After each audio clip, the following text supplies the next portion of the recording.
ನಮಸ್ಕಾರ ಡಾಕ್ಟರ್ ಆಂಜನಪ್ಪ. ನಾನು 20 ವರ್ಷದ ಹಿಂದೆ Ananth international public school Devanahalli ರೋಡಲ್ಲಿದೆ, ತುಂಬ ಒಳ್ಳೆಯ ಸ್ಕೂಲು.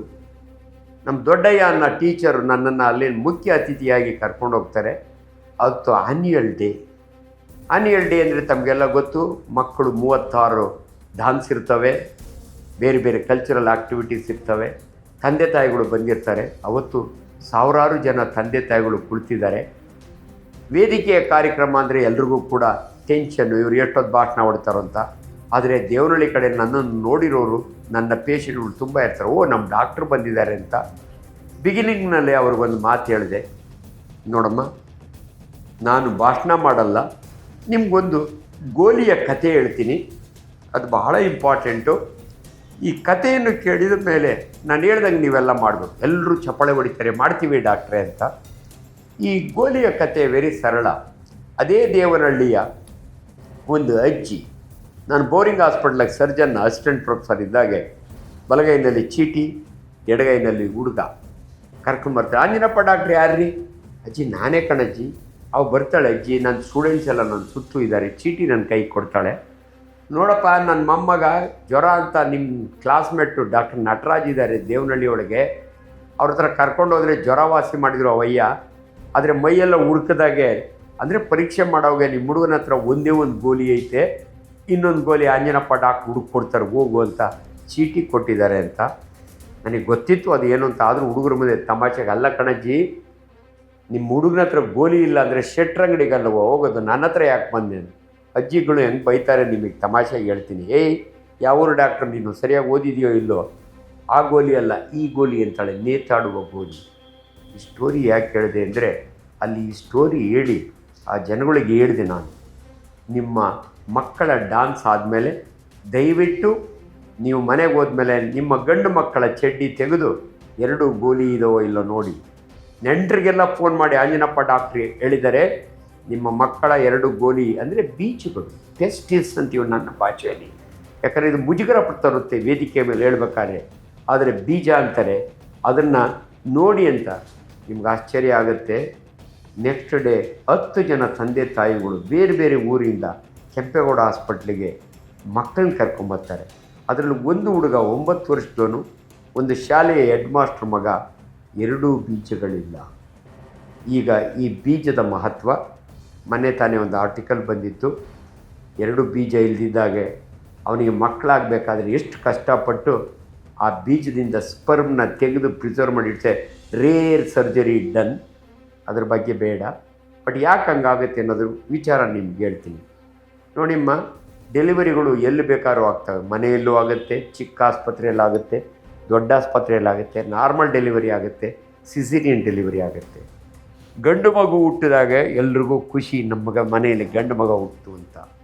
ಆದರೆ ನಮಗೆ ವೈದ್ಯರಿಗೆ ಈ ಗಂಡು ಮಗು ಹುಟ್ಟಿದಾಗ 2 ಬೀಜಗಳು ಸ್ಕ್ರೋಟಮ್ನಲ್ಲಿ ಬಂದಿದವ ಇಲ್ಲ ಅಂತ ಮುಟ್ಟಿ ನೋಡ್ತೀವಿ. ಇದು ಭಾಳ ಇಂಪಾರ್ಟೆಂಟು. ತಾಯಿಯ ಗರ್ಭದಲ್ಲಿದ್ದಾಗ ಮಗುವಿನ ಬೀಜ ಹೊಟ್ಟೆಯೊಳಗಿರ್ತವೆ. ಕಿಡ್ನಿ, ಇದು ಎಲ್ರಿಗೂ ಗೊತ್ತು ನಿಮಗೆ, 2 ಕಿಡ್ನಿ ದೇವರು ಕೊಟ್ಟಿದ್ದಾನೆ ಅಂತ. ಈ ಕಿಡ್ನಿ ಮತ್ತು ಟೆಸ್ಟಿಸ್ ಬೀಜ 2 ಒಂದೇ ಶೇಪ್, ಅವರೇ ಬೀಜದ ಶೇಪ್, ಬೀನ್ ಶೇಪ್ ಅಂತೀವಿ ನಾವು. ಇದು ಚಿಕ್ಕದಿರುತ್ತೆ, 10ರಿಂದ 15 ಗ್ರಾಮು. ನಮ್ಮ ಕಿಡ್ನಿ 250 ಗ್ರಾಮ್ ಇರುತ್ತೆ. ಈ ಕಿಡ್ನಿ ನಾವು ಅದಕ್ಕೆ ತಮಾಷೆಗೆ ಬೀಜನ ಕಾಮರ್ಸ್ ಕಾಲೇಜ್ ಕಿಡ್ನಿ ಅಂತೀವಿ, ಹೊಟ್ಟೆ ಒಳಗಿರೋದನ್ನು ಮೆಡಿಕಲ್ ಕಾಲೇಜ್ ಕಿಡ್ನಿ ಅಂತೀವಿ.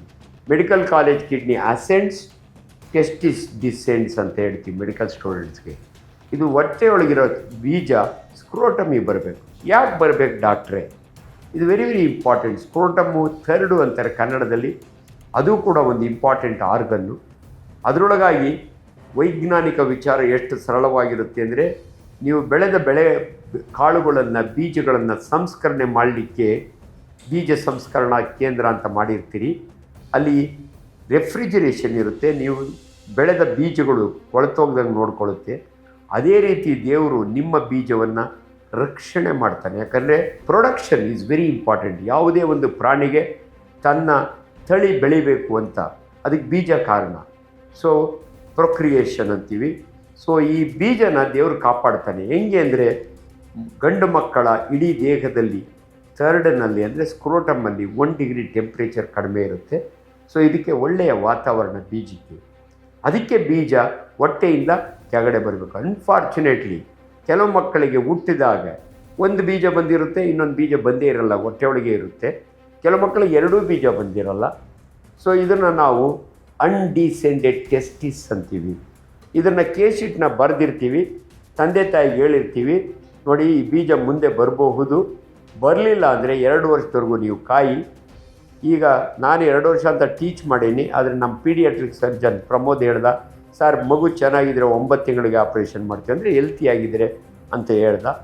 ಹಾಗಾಗಿ ಅದು ಲೇಟೆಸ್ಟ್ ಇನ್ಫಾರ್ಮೇಷನ್ ನಿಮಗೆ. ಈ ಬೀಜ ಬರಲಿಲ್ಲ ಅಂದರೆ 2 ವರ್ಷ ಆದಮೇಲೆ ಬರಲಿಲ್ಲ ಅಂದರೆ ನಾನು ಆ ಮಗುನ ಪರೀಕ್ಷೆ ಮಾಡ್ತೀನಿ.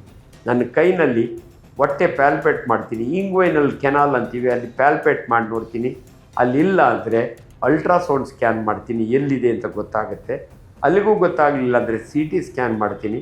ಅಲ್ಲಿಗೂ ಗೊತ್ತಾಗಲಿಲ್ಲ ಅಂದರೆ ಲ್ಯಾಪರೋಸ್ಕೋಪಿ ಮಾಡಿ ಆ ಬೀಜ ಎಲ್ಲಿದೆ ಅಂತ ನೋಡಿ ಆ ಬೀಜವನ್ನು ಕೆಳಗಡೆ ತಂದು ಕುಂಡ್ರಿಸ್ತೀನಿ.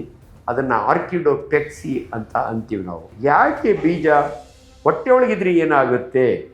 ಒಂದು ಬೀಜ ಇದ್ದರೆ ಸಂಸಾರ ಮಾಡ್ಬೋದು ಅವನು. ನಾನು ತಮಾಷೆಗೆ ಹೇಳ್ತಿರ್ತೀನಿ, ಒಂದು ಆಸ್ಟ್ರೇಲಿಯಾ ಹುಟ್ಟಿಸ್ಬೋದು ಅಂತ, ಅಷ್ಟೊಂದು ಸ್ಪರ್ಮ್ಸ್ ಅದರಲ್ಲಿ ಇರುತ್ತೆ.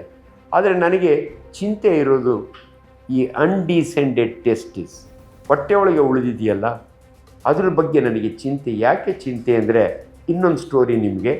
ನಾನು ಕಿಮ್ಸ್ ಹಾಸ್ಪಿಟ್ಲಲ್ಲಿ ಕುಳಿತಿರ್ತೀನಿ, ಒಬ್ಬ ಹುಡುಗ ಬರ್ತಾನೆ, 21 ವರ್ಷದ ಹುಡುಗ, BIT ಸ್ಟೂಡೆಂಟು, ಗುಜರಾತಿ ಬಾಯ್. ಅವನು ಹೊಟ್ಟೆ ನೋವು ಅಂತ ಬರ್ತಾನೆ, ಮೇರೆಗೂ ಪೇಟ್ ಪೇ ದರದೆ ಅಂತ ಬರ್ತಾನೆ. ಅವನ್ನ ಮಲಗಿಸಿ, ನಮ್ಮ ಸ್ಟೂಡೆಂಟ್ಸ್ ಎಲ್ಲ ಇರ್ತಾರೆ, ಬಲಗಡೆ ಭಾಗ ಹೊಟ್ಟೆ ಕೆಳಭಾಗದಲ್ಲಿ ಲೋವರ್ ಅಬ್ಡಾಮನ್ ಅಂತೀವಿ ನಾವು, ಇಷ್ಟಪ್ಪ ಗಡ್ಡೆ ಕಾಣ್ತಾ ಇದೆ. ಇಮ್ಮಿಡಿಯೇಟ್ಲಿ ನಾನು PGಗೆ ಹೇಳ್ತೀನಿ, ಅವನದು ರೈಟ್ ಟೆಸ್ಟಿಸ್ ಇದೆಯೋ ಇಲ್ಲೋ ನೋಡು ಅಂತ. ಅವನು ಚಡ್ಡಿ ತೆಗೆದು ನೋಡ್ತಾನೆ, ರೈಟ್ ಟೆಸ್ಟಿಸ್ ಇಲ್ಲ. ಅಂದರೆ ಈ ಹುಡುಗನ ಬೀಜ ಕೆಳಗಡೆ ಬಂದಿಲ್ಲ, ಹೊಟ್ಟೆಯಲ್ಲೇ ಉಳ್ಕೊಂಡಿದೆ. ಇದು ಯಾಕೆ ಇಷ್ಟು ದಪ್ಪ ಆಗಿದೆ ಅಂದರೆ ಕ್ಯಾನ್ಸರ್ ಆಗಿದೆ. ನೋಡಿ, ಕ್ಯಾನ್ಸರ್ ಬಗ್ಗೆ ನಿಮಗೆ ಹೆಚ್ಚಿಗೆ ಡೀಟೇಲ್ಸ್ ಇನ್ನೊಂದು ಸಮಯ ಸಿಕ್ಕಾಗಿ ಹೇಳ್ತೀನಿ. ಈ ಬೀಜದಲ್ಲೂ ಕ್ಯಾನ್ಸರ್ ಆಗುತ್ತೆ. ನಿಮ್ಗೆ ಹೆಂಗೆ ಲಂಗ್ಸಲ್ಲಿ ಕ್ಯಾನ್ಸರ್ ಆಗುತ್ತೆ, ಬ್ರೈನ್ನಲ್ಲಿ ಕ್ಯಾನ್ಸರ್ ಆಗುತ್ತೆ, ಲಿವರ್ನಲ್ಲಿ, ಅದೇ ಥರ ದೇಹದ ಯಾವುದೇ ಭಾಗಕ್ಕೆ ಅರ್ಬುದ ರೋಗ ಕ್ಯಾನ್ಸರ್ ಆಗ್ಬೋದು. ಟೆಸ್ಟಿಸ್ನಲ್ಲಿ ಅಂದರೆ ಬೀಜದಲ್ಲಿ ಕ್ಯಾನ್ಸರ್ ಆದರೆ ನಾವು ಸೆಮೈನೋಮಾ ಟೆಸ್ಟಿಸ್ ಅಂತೀವಿ, ಟೆರಟೋಮಾ ಟೆಸ್ಟಿಸ್ ಅಂತೀವಿ. ಆ ರೀತಿಯ ಗಡ್ಡೆ ಸೆಮೈನೋಮಾ ಆಗಿದೆ. ಅಂದರೆ ಏನು ಪ್ರಾಬ್ಲಮ್? ಅನ್ಫಾರ್ಚುನೇಟ್ಲಿ ಈ ಹುಡುಗ ಲೇಟಾಗಿ ಬಂದಿದ್ದಾನೆ. ನಾನು ನೋಡಿ ನೆಕ್ಸ್ಟ್ ಫರ್ದರ್ ನಾವೇನು ಮಾಡಬೇಕು ಅಂತ ನೋಡಿ ಸ್ಕ್ಯಾನ್ ಮಾಡಿದರೆ ಲಿವರ್ನಾಗ ಸೆಕೆಂಡ್ರೀಸ್ ಇದ್ದಾವೆ. ಅಂದರೆ ಇಲ್ಲಿರೋ ಕ್ಯಾನ್ಸರು ಬ್ಲಡ್ ಮುಖಾಂತರ ಆಲ್ರೆಡಿ ಲಿವರ್ಗೆ ಹೋಗಿದೆ, ಲಂಗ್ಸ್ಗೆ ಹೋಗಿದೆ. ಆ್ಯಂಡ್ ಈ ಹುಡುಗ 2 ವರ್ಷಕ್ಕೆ ಸತ್ತೋಗ್ತಾನೆ. ಇದು ನನಗೆ ಗೊತ್ತು. ಅವನಿಗೆ ಕೇಳ್ತೀನಿ, ಅರೇ ತುಮಕು ಮಾಲೂಮ್ ನೈ ಕ್ಯಾ, ಓ ಬೀಜ ನೈ ಹೈ, ಬಲಗಡೆ ಬೀಜ ಇಲ್ಲ ಅಂತ. ಹಮ್ಕೋ ಕೈಸೆ ಮಾಲೂಮ್ ಸಾಬ್ ಅಂತಾನೆ. ಅನ್ಫಾರ್ಚುನೇಟ್ ಇವನ ತಂದೆ ತಾಯಿ ಏನಾದರೂ ನನ್ನಂಥ ಒಬ್ಬ ವೈದ್ಯನ ಭಾಷಣ ಕೇಳಿದರೆ ಚಿಕ್ಕ ಹುಡುಗನಾಗೆ ನೋಡಿ ಸರ್ ಮಾಡಿಸಿರೋರು, ಆದರೆ ಅವನಿಗೆ ಮಾಡಿಸಿಲ್ಲ. ಇವತ್ತು ಅವ್ರ ತಂದೆ ತಾಯಿಯ ತಿಳುವಳಿಕೆ ಇಲ್ದಿರೋದ್ರಿಂದ ಇವತ್ತು ಹುಡುಗ ಸತ್ತೋಗ್ತಾನೆ. ಇದು ನೋಡಿದ ನಂತರ ನನಗೆ ಅವಕಾಶ ಸಿಕ್ಕಿದಾಗೆಲ್ಲ ಈ ಕತೆ ಹೇಳ್ತಿರ್ತೀನಿ. ಈ ಕಥೆನ GKVK ಒಳಗೆ ನಾರಾಯಣಗೌಡರು ವೈಸ್ ಚಾನ್ಸಲರ್ ಇದ್ದಾಗ ಒಂದು PG ಪ್ರೋಗ್ರಾಮ್ನಾಗೆ ಕೊನೆಯದಾಗಿ ಒಂದು ತಮಾಷೆ ಇರಲಿ, ಮಕ್ಕಳಿಗೊಂದು ಹ್ಯೂಮರ್ ಇರಲಿ ಅಂತ ಗೋಲಿಯ ಕತೆ ಹೇಳ್ತೀನಿ. ಅವತ್ತು ರಾತ್ರಿಗೆ ನನ್ನ ಒಂದು ಫೋನ್ ಬರುತ್ತೆ ಹಾಸ್ಟ್ಲಿಂದ. ಮಂಡ್ಯದ ಹುಡುಗ MSc AG ಮಾಡ್ತಾಯಿದ್ದಾನೆ. ಸರ್ ಏನು ಸರ್ ನೀವು ವೇದಿಕೆಯ ಮೇಲೇ ಮಾನ ಮರ್ಯಾದೆ ಇಲ್ದಂಗೆ ಬೀಜದ ಬಗ್ಗೆ ಹೇಳಿದ್ರಿ. ನಾನು ಫಸ್ಟ್ ಟೈಮ್ ಹಾಸ್ಟ್ಲಿಗೆ ಹೋಗಿ ನೋಡ್ಕೊತೀನಿ ಸರ್, ನನಗೊಂದೇ ಬೀಜ ಇತ್ತು ಸರ್, ನೋಡಿ ಅರಿವು ಹೆಂಗೆ ಮೂಡುತ್ತೆ ಅಂತ. ಇನ್ನೂ ಆಶ್ಚರ್ಯ ಅಂದರೆ ನನ್ನ ವಿಡಿಯೋ ಬೇರೆ ಮಾಧ್ಯಮದಲ್ಲಿ ಅದ್ರ ಬಗ್ಗೆ ಮಾತಾಡಿದ್ರನ್ನ ನೋಡಿ ಒಬ್ಬ ಬೆಳಗಾವಿನ medical student, first MBBS student, ಅವನು ಫೋನ್ ಮಾಡ್ತಾನೆ, ಸರ್ ನನಗೆ ಒಂಟಿ ಬೀಜ ಇದೆ ಸರ್, ಈ ವಿಡಿಯೋ ನೋಡಿದ ಮೇಲೆ ಗೊತ್ತಾಯಿತು ಸರ್ ಅಂತಾನೆ. ಆದ್ದರಿಂದ ಅರಿವು ಮೂಡಿಸುವುದು ನನ್ನ ಕರ್ತವ್ಯ. ಇವತ್ತು ಆ್ಯಕ್ಚುಲಿ ಸುಮನ್ TVಯಲ್ಲಿ ನಾನು ಮಾತಾಡ್ತಾ ಇದ್ದೀನಿ. ಸೊ ಅದರಲ್ಲಿ ಬಂದ ಒಂದು ಬ್ಯೂಟಿಫುಲ್ ಆರ್ಟಿಕಲ್ನ ನಮ್ಮ ಅಪೇಕ್ಷಾ ಕಳಿಸಿದ್ದಾರೆ. ಅದು ನನಗೆ ಬಹಳ ರೇರ್ ಆಫ್ ದಿ ರೇರ್. ಒಂದು ಬೀಜದೊಳಗಿರೋ ಸ್ಪರ್ಮ್ನ ತೆಗೆದು ಒಂದು ಸರ್ಜರಿ ಮಾಡಿದ್ದಾರೆ. ಅದು ನಿಮಗೂ ಅರ್ಥ ಆಗಲ್ಲ, ನನಗೆ ಇಂಪಾರ್ಟೆಂಟು. ಬಟ್ ಏನಂದರೆ ಯಾಕೆ ನಾನು ಇದನ್ನು ಅರಿವು ಮೂಡಿಸ್ತೀನಿ ಅಂದರೆ, ನಿಮ್ಮ ಮಕ್ಕಳಿಗೆ ಬೀಜ ಹೊಟ್ಟೆಯಲ್ಲೇ ಉಳ್ಕೊಂಡು ಭಾಳ ಬೇಗ ಕ್ಯಾನ್ಸರ್ ಆಗಬಾರ್ದು. ಅದು ಬಿಟ್ಟರೆ ಟಾರ್ಷನ್ ನೋಡಿ, ಬೀಜ ತಿರುಗಿಬಿಟ್ರೆ, ಟಾರ್ಷನ್ ಅಂದರೆ ತಿರುಗೋದು ಅಂತೆ, ತಿರ್ಕೊಂಡ್ರೆ ಬ್ಲಡ್ ಸಪ್ಲೈ ಹೋಗಿ ಗ್ಯಾಂಗ್ರೀನ್ ಆಗುತ್ತೆ, ಗ್ಯಾಂಗ್ರೀನ್ ಆಫ್ ದಿ ಟೆಸ್ಟಿಸ್, ಅದು ಸತ್ತೋಗುತ್ತೆ, ಬೀಜ ತೆಗೆದು ಬಿಸಾಕಬೇಕಾಗುತ್ತೆ. ಎರಡೂ ಬೀಜ ಹಂಗಾಗ್ಬಿಟ್ರೆ ಅವ್ರಿಗೆ ಸಂಸಾರನೇ ಮಾಡೋಕ್ಕಾಗಲ್ಲ. ಸೊ ಒಂದು ಆ ಸ್ಟೋರಿಯಲ್ಲಿ ಬಂದಿರೋದು, ಒಂದು ಹುಡುಗನಿಗೆ ಮೊದಲೇ ಒಂದು ಬೀಜ ತೆಗೆದಿರ್ತಾರೆ, ಇನ್ನೊಂದು ಪ್ರೆಷಿಯಸ್ ಟೆಸ್ಟಿಸ್ ಅಂತೀವಿ, ಅದರೊಳಗೆ ಕ್ಯಾನ್ಸರ್ ಆಗುತ್ತೆ ಚಿಕ್ಕ ವಯಸ್ಸಿಗೆ 21 ವರ್ಷಕ್ಕೆ, ಅದನ್ನು ತೆಗಿಬೇಕಾಗುತ್ತೆ, ಆರ್ಕಿಡೆಕ್ಟಮಿ ಅಂತೀವಿ ನಾವು. ಸೊ ಅವನಿಗೆ ಮುಂದೆ ಮಕ್ಕಳಾಗಬೇಕಾದ್ರೆ, ಆ ಮುಂದೆ ಮಗು ಆಗಬೇಕಾದ್ರೆ ಆ ಬೀಜದಲ್ಲಿ ಹುಡುಕಿ 23 ಸ್ಪರ್ಮ್ಸ್ನ ತೆಗೆದಿಡ್ತಾರೆ. ಸೊ ಅದರಿಂದ ಇದು ಬಹಳ ಇಂಪಾರ್ಟೆಂಟು. ದಯವಿಟ್ಟು ನೀವು ಈ ನನ್ನ ವಿಡಿಯೋ ನೋಡಿದ ಮೇಲೆ ದಯವಿಟ್ಟು ದೊಡ್ಡವರಾದರೆ ಓಕೆ, ಅವರು ನೋಡ್ಕೋಬೇಕು, ನೀವು 2 ಟೆಸ್ಟಿಕಲ್ಸು ನಿಮ್ಮ ಮಕ್ಕಳಿಗೆ ಇದೆಯಾ ಇಲ್ಲ ಅಂತ ನೋಡ್ಕೊಳ್ಳಿ. ಇಲ್ಲದೇ ಇದ್ದರೆ ದಯವಿಟ್ಟು ಲೇಟ್ ಆದರೂ ಹೆದರ್ಕೊಳಕ್ಕೆ ಹೋಗಬೇಡಿ. 9 ವರ್ಷ ಆಯಿತು, ಕರ್ಕೊಂಬನ್ನಿ, ನಾವೇನು ಮಾಡಬೇಕೋ ಮಾಡಿಕೊಡ್ತೀವಿ. ಬಟ್ ಐಡಿಯಲಿ ನಿಮ್ಮ ಮಕ್ಕಳಿಗೆ ಈಚೀಚೆಗೆ ನನಗೆ ಮೊನ್ನೆ ಬೆಳಗಾಮಿಂದ 3 ತಿಂಗಳ ಮಗು, ಡಾಕ್ಟ್ರೇ ಒಂದೇ ಒಂದು ಬೀಜ ಇದೆ, ಏನು ಹೆದರ್ಕೋಬೇಡಿ ಅಂತ ಹೇಳಿದ್ದೀನಿ. ಯಾಕಂದರೆ ಮಗು ದೊಡ್ಡದಾಗೋವ್ರಿಗೆ, ದೊಡ್ಡದು ಅಂದರೆ ತುಂಬ ದೊಡ್ಡದಲ್ಲ, 9 ತಿಂಗಳಾಗೋವರೆಗೂ 1.5 ವರ್ಷ ಆಗೋವರೆಗೂ ವೆಯ್ಟ್ ಮಾಡಿ, ಆಮೇಲೆ ನೋಡಿ ಗಾಬರಿ ಆಗೋಕ್ಕೆ ಹೋಗಬೇಡಿ ಅಂತ ಹೇಳಿದ್ದೀನಿ. ಆದ್ದರಿಂದ ದಯವಿಟ್ಟು ಒಂಟಿ ಬೀಜದ ಕತೆ ಇಂಟ್ರೆಸ್ಟಿಂಗ್ ಆಗಿ ನಿಮ್ಗೆ ಹೇಳಿದ್ದೀನಿ. ಇದರಲ್ಲಿ ತುಂಬ ವಿಜ್ಞಾನ ಇದೆ, ತುಂಬ ಅರಿವು ಇದೆ. ಅದರಿಂದ ದಯವಿಟ್ಟು ಇದನ್ನು ಕಾಪಾಡೋದು ಹೆಂಗೆ ಅಂತ ನಾನು ನಿಮ್ಗೆ ಹೇಳ್ಕೊಟ್ಟಿದ್ದೀನಿ. Thank you very much.